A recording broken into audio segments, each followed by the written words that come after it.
Wolf Theiss Soundshot. Insights and analysis from one of the leading law firms in Central, Eastern, and Southeastern Europe. Hello, and welcome to another edition of Wolf Theiss Soundshot, the podcast which brings you the latest on legal developments in Central and Eastern Europe. Today's topic is alternative career paths after studying law, with a particular focus on non-traditional routes and the unique perspectives that studying law equips students with in the professional world. Our speakers are our in-house learning coordinator, Antonia Reis-Teixeira da Costa, recruiting manager, Fiona Altman, and me, Mariam Ziaran, social media manager. Enjoy the discussion. Something I find really interesting about this round is that we have all studied law, but have decided to pursue different paths than the traditional one of becoming a lawyer. This isn't uncommon. In fact, recent reports not only show that majority of law students are open to alternative career paths, but it also shows that studying law equips students with key transferable skills that they can rely on in various occupations. An additional international study shows that 39% of students, law students, actually would like to pursue a career in law and become a lawyer at the end. Of course, that is not to say that studying law is a prerequisite for working at a law firm. It just happens to be one of the paths, and that's the one that we'll be focusing on today. Antonia, could you please introduce yourself? Okay, yeah, thank you, Mariam. Thank you also for that intro. So, this is Antonia, and I work in learning and development at Wolf Theiss. I work on the legal tech and learning team, part of the business development and marketing department. So what does this actually entail, right? A lot of words there, a lot of terms there, but basically it means that we create trainings for all employees in our firm, like compliance trainings, anti-money laundering. Everyone here in this round actually had to take that one, of course. And then we work with instructors and experts in-house, but also externally. We organize and moderate weekly knowledge sharing sessions, and we also help lawyers upskill and get ready for the bar, as well as all the other employees develop their professional skills. So we have a lot of touch points with different stakeholders, including lawyers, on creating and hosting courses and as well regular feedback. Really interesting. I actually benefit a lot from the courses that you guys work on, so thank you. Fiona, what about you? Yeah, I'm the legal recruiting manager at Wolf Theiss and responsible for the onboarding and offboarding process for our Vienna office, and also for the entire application process and reappointment of employees, and also the contact person for HR related matters here for the legals. Great. And just a little brief introduction of myself. I'm the social media manager at Wolf Theiss, and I work as part of the marketing team, which actually falls under business development and marketing. If we do refer to it from here on out, I think at least I will refer to it as BDM for short. My role deals predominantly with digital marketing and the firm's online presence. As a result, the bulk of my work concerns promoting and distribution of our legal content, whether that be our client alerts, articles, videos, and so forth, and making sure that it's in line with our BDM strategy. With that also comes, of course, a topic of analyzing the data and using what we have in terms of data and reporting to optimize our current strategy. So kind of, I guess, hand in hand, I would like to ask Fiona, why did you choose to study law? Well, to be completely honest, as a kid I loved Ellie McBeal. I think everybody else knows it. But by the time there were more reasonable choices. So in the end I chose to study law because it opens so many opportunities, it opens so many doors, and you start to think beyond the page, beyond the platter. So there is a good saying which says, studying law only gives you the train ticket. Which train you take, it's totally up to you. So I think that's perfectly referring to, I think, all of us. Yeah. I think you're absolutely right in that. It's applicable probably for all of us here. How about you, Antonia? So I also, from a really young age, had an interest. I can really remember distinctly, like at 14, I decided I definitely want to study law. I even took different aptitude tests, to figure out career-wise. And one of the options was lawyer. And then I also would do little mini internships to kind of test out the waters. And I really liked that client interaction part of law firms, of lawyers, where you're really truly helping people. So that was something that really continued to draw me to it. Mariam, why did you choose to study law? For me, it was a combination of factors. So the most prevalent one that I can think of was I wanted to study something that wasn't black and white, and I studied in the UK. And a really big part of that studying law in the UK is that it's the common law system. So it relies heavily on precedents, and it's really, in a way, up to how you interpret those precedents and how you interpret the law. So I was really attracted to this idea that, of course, there is a law that we must abide to, but it's really also up to a lawyer's ability to argue their case and argue and interpret the law in a way that, of course, benefits their argument. So I found that completely fascinating. But it was also that I saw law all around me. I saw the way that law is attached to almost every relationship, whether that be my personal relationships or like commercial, transactionals, etc. So I thought, in a way, it's all around me. It's such a big factor in everyone's lives, and to know more about it and to understand it for me personally meant sort of a sense of power in a way, because knowledge is power. And that's why I decided to pursue studying law. And to learn more about it and have, like you mentioned, Fiona, have doors open for me. So, of course, we've now established why we all studied law and that we have. I want to ask you, Antonia, what are the top 3 transferable skills that you gained from studying law and that you're relying on now in your current position? So I find definitely research and analysis is kind of like the first one, especially when you first arrive to university. So I also studied in the UK. And I remember, our first task was condense this 70-page case into 2 sentences, right? And so that was really useful. We also had the, IRAC method, which is issue, rule, analysis, and conclusion. I thought that was a really good way to kind of break down these really heavy texts. I mean, sometimes these are from 15th century, 16th century, and then break it down into bite-sized pieces. So this is actually useful for when I'm creating trainings, looking at really complicated texts and then breaking it down and make it more digestible. And then the second thing I would really say is project coordination. So making sure that you're managing different deadlines, and this is something that you of course learn at university. And then the third one I would say is just about understanding lawyers. So being at a law firm, of course, you're working with lawyers, you're managing different stakeholders, and that's really key for learning and development. And also what you touched on before, Mariam, about talking about helping people. So that is actually a main motivator for me. And so that is what actually brought me to where I am today. Great. That's really interesting. And Fiona, what about you? I think studying law also gives you a deeper understanding of how a law firm functions, what the stakeholders, what all the partners want, what they expect. Also in with regard to looking for new employees.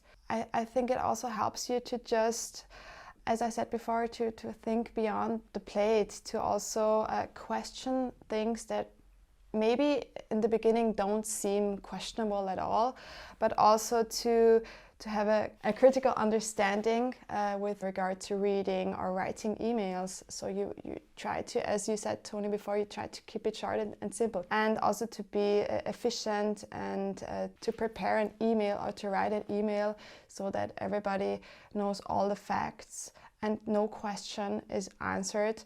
Also the follow-up question. So that's, I think, helps enormously.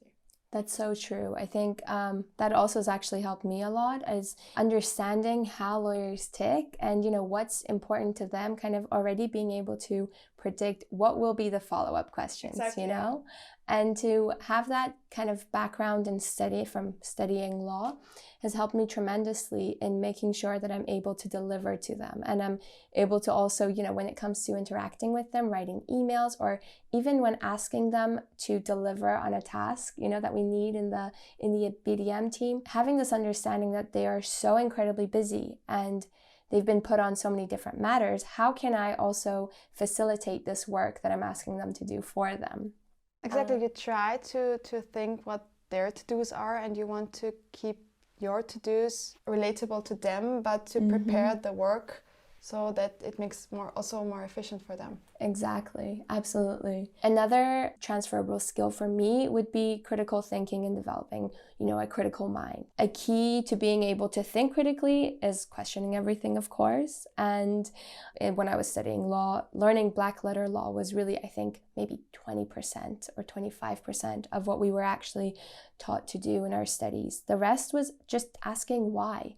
You know, why is the law this way? Who is it impacting and who is it really addressing? Who are the stakeholders behind this law that's in place, and how is it impacting their lives and the course of business, whatever it may be, you know, the practice area, for example. And I think this is actually something we also rely on in marketing a lot, is just asking why and being super critical minded. Just because something is done in a certain way and has been done and has been successfully done for the past year, months, even weeks, doesn't mean that that's the way to continue forward. Not asking why, but also ask the right why questions. So it's not that important to have an answer to all questions, but also to have the answers to the questions you need, also with regard to the follow-up questions. Yeah. Just to speak generally. Absolutely, I agree. And just even, I mean, sometimes you mentioned not having the answers, even asking them in the first place, I think is important and helps. So for me, that's something that really relates to my work in marketing at the moment. You really can't keep repeating the same strategy with the hopes that, you know, it will continue being successful. And then the second kind of transferable skill would be, or third one, I guess, as I mentioned, working with lawyers and understanding how they tick. But analyzing complex legal texts, you also touched upon this, Antonia, really being able to understand them. And it's only when you really understand something you can explain it in simpler terms, right? So being able to then translate that legal content into something that's digestible for the majority of people who are not operating within the legal field. And that also happens to be a lot of our target audience, who are our clients. And this is a very important thing I also learned from studying law. I think that's something that most people don't know, that like half the staff we have here in Vienna are business professionals. They did not pursue or did not study law in the end. So I think it's also a team effort to make possible that our lawyers can work specifically in the legal field. Yeah, and just that to helps. keep that in mind, that helps a lot. Yeah. So we do have a facility management, we do have a travel desk. So I think that's something that also keeps you, with regard to the lawyers, to make it possible for you to just do legal research, to just do the legal work. There's a lot that goes, I guess, behind a law firm, right? Exactly. And there's a lot of in the back working. Yeah. So these are the skills that we've obtained from studying law and that we're relying on now. But I want to know how you prepared for your current roles, because of course it's not strictly exclusively legal work that you're doing. So was there anything in specific that you did to prepare yourself for this role, Fiona? Well, for me it was gaining work experience, try things out. At first I did start as a legal trainee at a law firm and did all the legal work. And then in the end, just did more and more HR-related matters. But I would say just, try things out, do internships. Also, if it's not an internship for a legal position, but also internships in completely different working areas, fields, but also do a lot of, compared to when you're studying law, also do legal internships, because it's important for you to know what legal field you want to work in the end.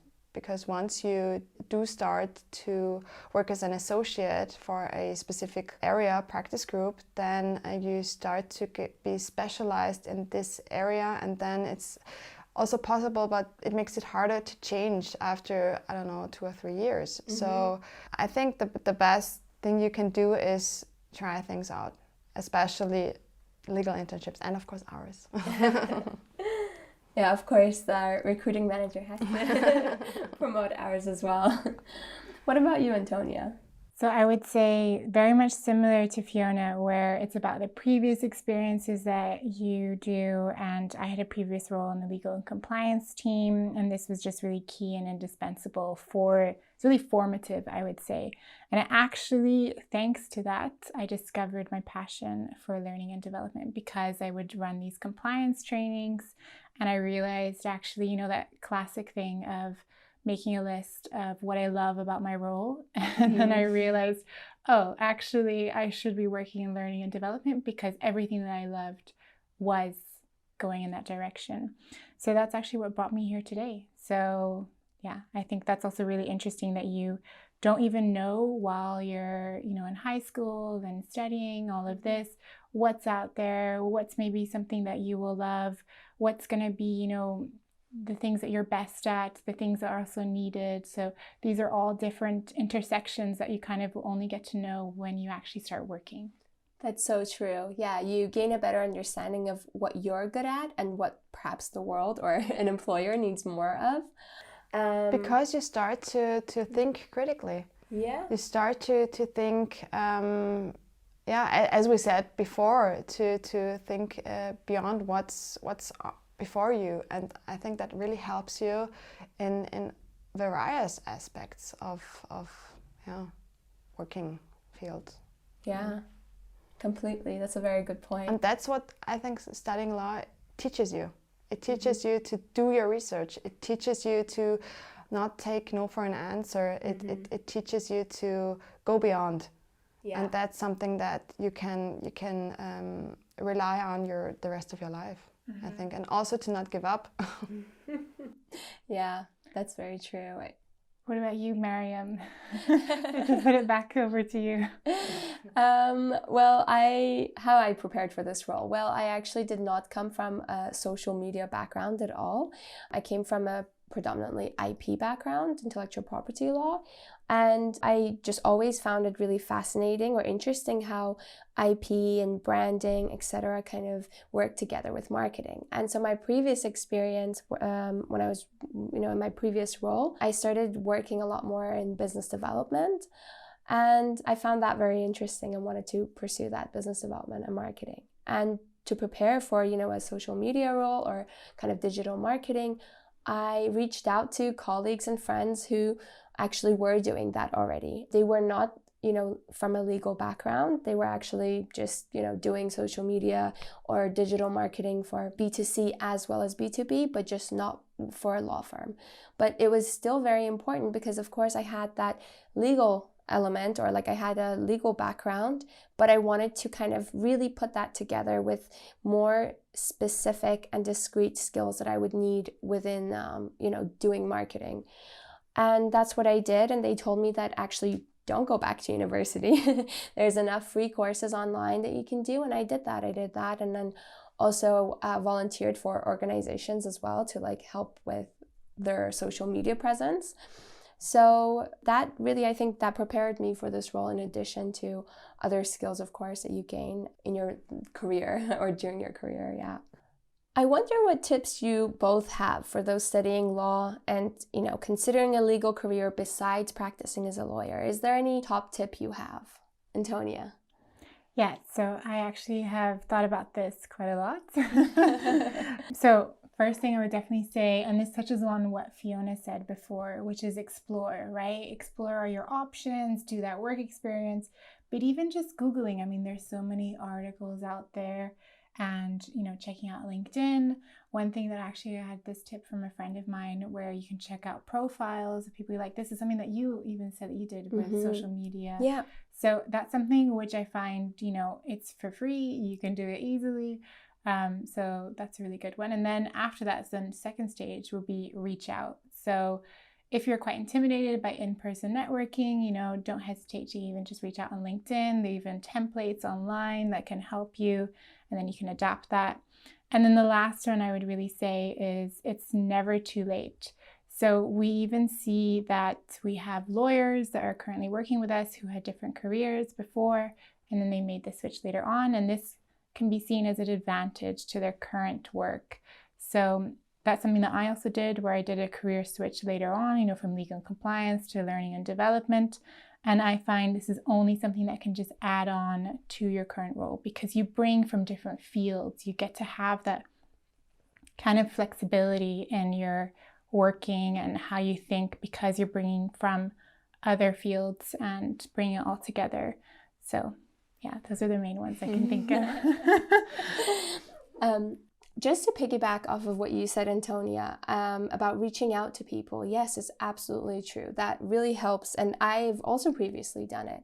In fact, I think one of the very few good things about COVID was that this culture of grabbing virtual coffee and like meeting people virtually has actually become almost normalized in some ways. And I've also done it where I've grabbed like virtual coffees with absolute strangers, professionals within the field, but strangers, just because I want to know more about their career path, how they ended up where they are, and kind of learn more about that. And I would say also the legal industry, it's a very much like all-in industry. You know, you cannot be half-hearted when you're working as a lawyer. So the best thing to do would be to really, again, like you both mentioned, explore your options and make sure that this is the right choice for you. Because if it is, then you will know by doing work experiences or by applying to our legal internships, for example, where you really get perfect insight. I mean, I'm kind of jumping in your field of expertise, Fiona, but you really get a perfect insight into the daily work of a lawyer and can then decide, okay, is this for me? And can I see myself as a lawyer? And exactly, because you have 1 month in one practice group, so you really get an intensive look into how this specific working field looks like in the back, not in an interview, but you really get a look into what the daily business looks like, and also if it doesn't fit you. It's a long-term relationship that we're looking for. It has to fit for the employee, but also for the employer, like a first date, you know. No, it's funny, but it has to fit for both sides. So, do the internships during and after you graduate. So you have to take a look at, for example, do 5 to 7 internships to make sure that this field is the way you want to spend the rest of your life with, the field you want to work in. And it's so important also to think about what you want to do during your studies, because sometimes as a student, you don't have the time to think, okay, what's after graduating? You have to think about passing the exams. For example, in Austria, it's quite hard to pass them, but you have to make up your mind also during your studies, as I said before. And I think that's the most important advice you can give young students, young people who are still figuring out where they want to go, is to ask questions, to also pick up the phone and just call and say, okay, what's the internship about? What's the job ad about? And to not hesitate to get in touch with the person responsible. Yeah. And in terms of internships, what you mentioned, Fiona, also with regards to our business professionals job openings, I think they're really fantastic for you to apply to and kind of see if this could be the one for you, or a kind of alternative way into law. When I know that when I was in university, even though I knew I wanted to work within the legal field, I still did so many extracurriculars. Like for example, did a course on journalism, even so far removed in a way from like what I wanted to. I just wanted to explore. And actually that really kind of intense journalism course I pursued during my extra time or my free time really assisted in my legal studies as well. And they actually also told me that they're in dire need, the BBC, for example, is in dire need of legal journalists. So, of course, that's also another avenue for legal students, or law students, I should say. Yeah, studying law is the train ticket. Which train you want to take, it's up to you. Yeah, I think that's a really good point for us to finish on, actually. Yeah, so just to tie everything together, having a legal background, it's not a prerequisite to working within the legal field or in a law firm, but it really does help. In fact, it's really key and very important that a law firm or any organization relies on the diversity of its workforce, having people and employees that are coming from completely different backgrounds to just law. So I hope this podcast has been helpful for those figuring things out. And I guess that really the big message here is to try things out, right?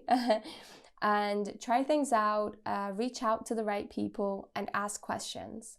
Thank you so much for listening. If you have any questions, you can reach out to either of us, myself, Antonia, or Fiona on LinkedIn.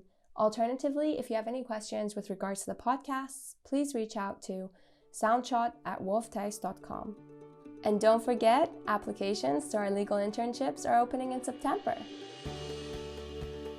Thank you for joining us for today's episode of Wolf Theiss Soundshot. For more information, you can contact us via email at soundshot@wolftheiss.com or visit our website at www.wolftheiss.com.